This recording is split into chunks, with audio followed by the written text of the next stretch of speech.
ఏ పేరుకే ప్రజాస్వామ్యం. నలుగురు కూడినప్పుడు మాట్లాడుకునే దానికే రూల్స్, చట్టాలు. అంతేగాని సర్కారుకు జనం అంటే గౌరవం ఎక్కడిది? పబ్లిక్ మాటలకు ఫలితం ఎక్కడిది? ఇగో గిడ చూడుండ్రి.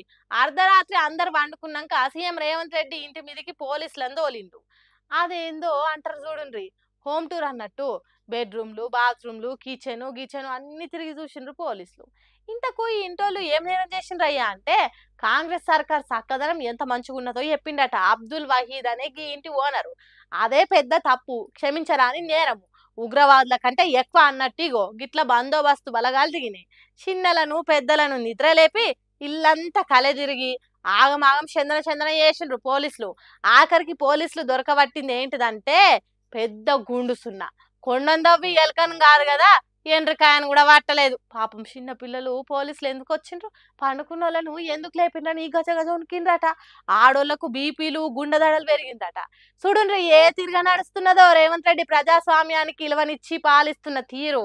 తప్పును తప్పంటే తిప్పల పెట్టుడు, ప్రభుత్వాన్ని విమర్శిస్తే విపరీతం చేసుడు విజయవంతంగా నడుస్తున్నది. ఇంత మంచిగా సర్కారును నడుపుతున్నందుకే జూబ్లీహిల్స్ ఎన్నికలల్లా ఎల్లకాలం గుర్తుంటే తీర్పునిచ్చేతానికి సిద్ధమవుతున్నారట రెహమత్ నగర్ ఓటర్ అన్నలు. ఇక చూడాలి ఏమైతుందో.